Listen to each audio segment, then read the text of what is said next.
Hey guys, how's it going? Welcome back to another one of my videos. Today, we're actually going to be working on my 2006 Mazda 6i GT. This is a video backed by popular demand, and today I'm going to be showing you guys how to clean and or replace an EGR valve on your car.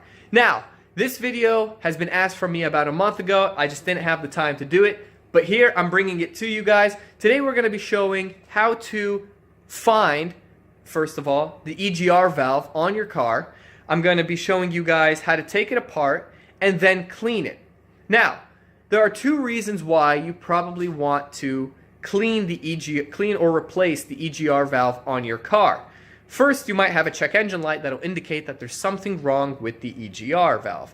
The second reason is, especially during cold weather, your RPMs could, when you start the car during cold weathers, you could see your RPM really shoot very high and then start to fluctuate.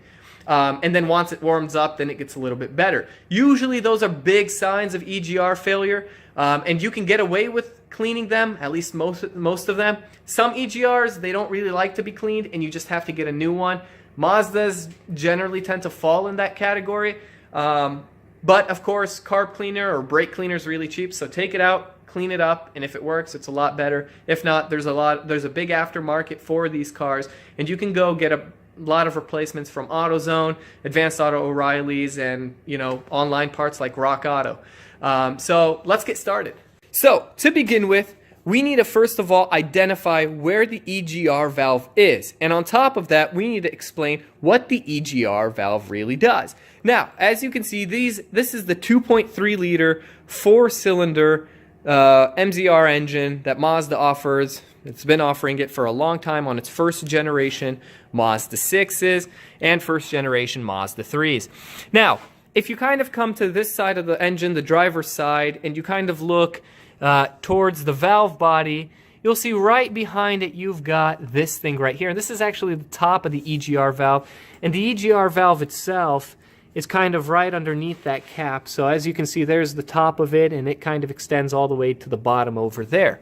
Now, EGR stands for exhaust gas recirculation. What it does is it usually is somewhere near the exhaust manifold, and it takes exhaust gases that are very high in nitrous oxide and puts them back into the engine, and it actually helps cool the combustion temperature within the engine itself. So it's a very important part of the car. It can extend longevity of the engine and help really cool down that temperature within your combustion engine. So, to begin with, as you can see, there is an electrical connection on the top of it. So, before we start anything, let's disconnect the negative terminal of the battery, and to do that, you're going to need your 10 millimeter, usually the socket size or whatever that's usually lost the most, and let's take that negative terminal off the battery. Now, with the negative terminal disconnected, it's safe for us to unplug that electrical connection that's on top, and it's actually a very simple electrical connection. You're basically going to get a flathead screwdriver, and you're going to press it. Oh, there we go. You're going to press it right here.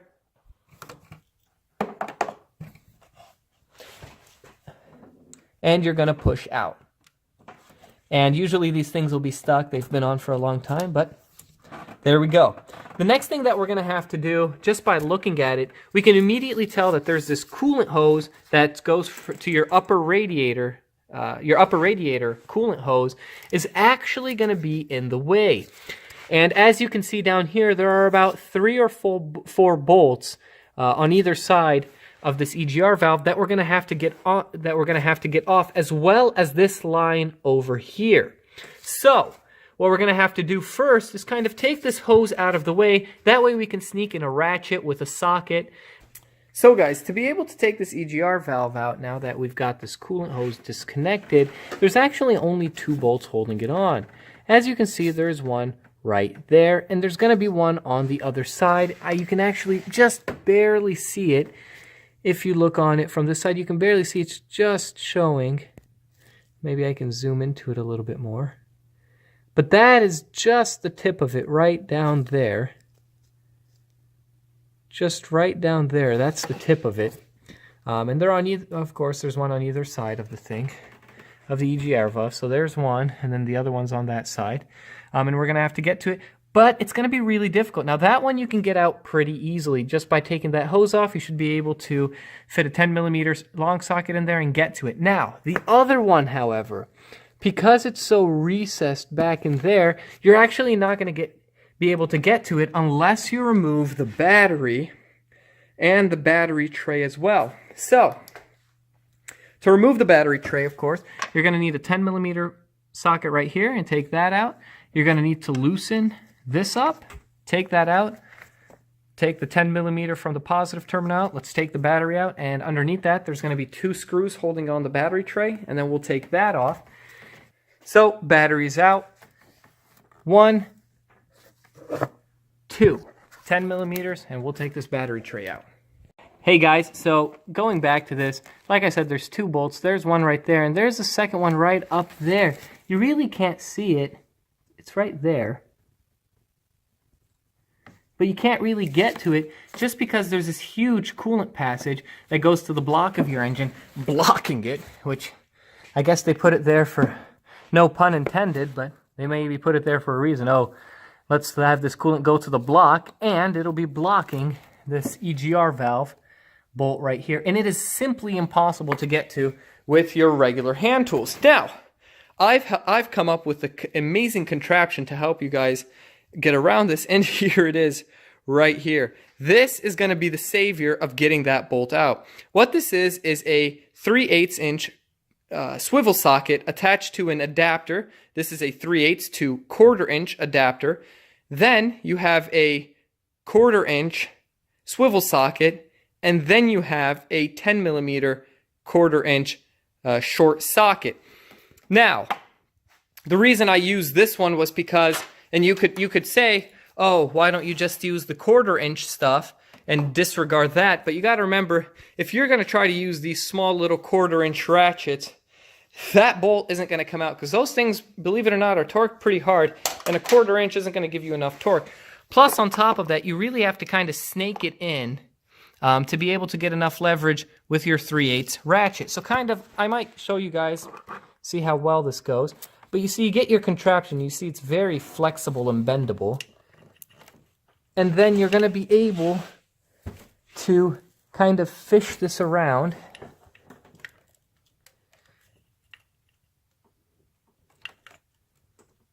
I'm sorry for the angle, but there really is no right angle to get this thing on.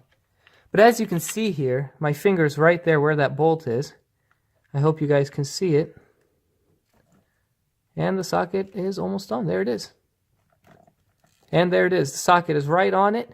And then you can get your 3/8, and your 3/8 could go right there, and then you could unbolt that thing off. And once you get it cracked, you'll know, because the whole assembly will start to move. So let me keep wrenching on that, and let me take it out, and then I'll kind of show you guys after I take it out kind of the difficulty of that whole process and stuff like that. Alright guys, and now that we've got this removed, the EGR valve, it's actually got a metal gasket on it, which you can reuse. I know a lot of people might not recommend it, but it's metal, so usually those things don't degrade. I'd probably get a new one if I were you, but if you find yourself not in a position to be able to get one, I wouldn't sweat about it too much. Alright guys, so the last thing that we're going to have to do is just release that coolant line. You can kind of do it from 2 different positions, really. Whatever one's more accessible and easier for you to do, I'd do. You can either take it from the throttle body itself, right there, or you can take it from the EGR valve assembly itself. Now, the EGR one's probably going to be a little bit harder to get to, and these ones, the prongs are kind of facing you right there. So I'm probably going to take it off the throttle body and just take that whole assembly out with me. It'll probably make installation a lot easier as well. So yeah, just to say, that last bolt was really difficult. You're gonna have to get creative with your hands and kind of go around this thing and unscrew it. And you know, it's right here now, but you know, it's a real pain, and you just got to have a lot of patience and just take that sucker out. But it'll come out. Let's take this coolant line off from the throttle body, and we should be able to pull that sucker out. Alright guys, and there she is in all her glory. Just maybe I want to give you guys a little bit of update, because if you guys haven't done this in a long time, when you take out these, you just press them move this clip a little bit down.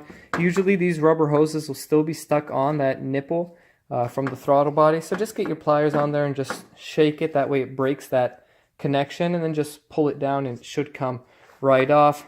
As you can see, there was that simple bolt that we could get to. Here was the insanely difficult one to get to. Flipping it over, we can kind of see that metal gasket. It's actually got these pings in them to stop the bolt from sliding in and out, which is nice. But really, when you get inside, this is where you really start to see the magic. So here's that EGR valve. There's the valve itself. And this one doesn't look that bad. I know you're going to say it's all brown and carbon inside of it, but I mean, that's pretty typical with these cars. And I mean, this isn't that bad. I've seen a lot worse. I mean, I've worked on cars that had idle problems during the wintertime, and they were very, very bad. What I like to do in this scenario is, yeah, and I mean, this one isn't that bad. It really isn't, especially for a car that's never had it done before. What I like to do is I like to fill these up with brake cleaner and let them sit. Maybe get a soft bristle and get inside of there and clean them up. But just let the brake cleaner just sit inside of there and kind of work its magic. So guys, here's kind of my finished product. I know it doesn't look that great, but it's actually pretty clean inside of there, and I'm pretty satisfied with that. I mean, it wasn't really that bad to begin with. I know you could probably get this even cleaner, but I got to put this back in the car because I got to make sure that car runs tomorrow.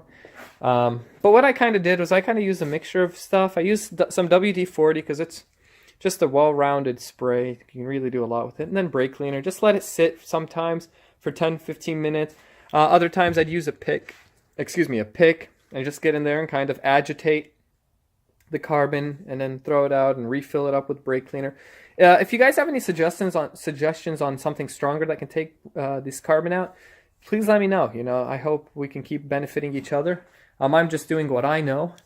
And like I said, I mean, it could be cleaner, but it's pretty clean. And that's not going to throw a check engine light. I mean, it wasn't throwing a check engine light before. And like I said, I've taken some of these apart on other Japanese cars as well that have had idling issues, and they were a lot worse. And they still weren't throwing check engine lights. And you got to understand, you know, carbon and all these exhaust gases, that's kind of how they look like.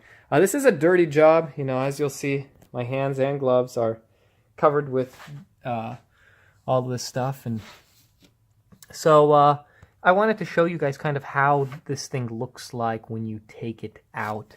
As you can see, those are the two ports, and there's bolt number 1 and bolt number 2. And as you can see, that bolt number 2, well, I mean, I'll put my finger right there and then just go straight, and as you can see, it's just right there on that thing. And boy, is that thing difficult to take off. But you know, like I said, use that contraption that I showed you guys, and you know, it somehow worked. There's a 10 millimeter, but it fell somewhere. I don't really want to lose another 10 millimeters, so I'm going to have to find it before I put everything back on. Installation is just going to be the reversal of the removal process. It's just going to be really easy. We're actually, the nice thing about that design of the gasket that they had, and let me grab that again. So what you want to do is you just want to align this up, the gasket right there with the plate. I'd put that bolt through it, and you want to put it through. You can probably put both of them through, just because as you can see, these gaskets, they have these prongs on them, and what will happen is when you slide the bolt through, it'll actually hold these onto the surface, and that way your gasket won't move and you won't be covering up part of it or something like that. So it's actually a good design. So let's put those through and then we'll see how it looks like.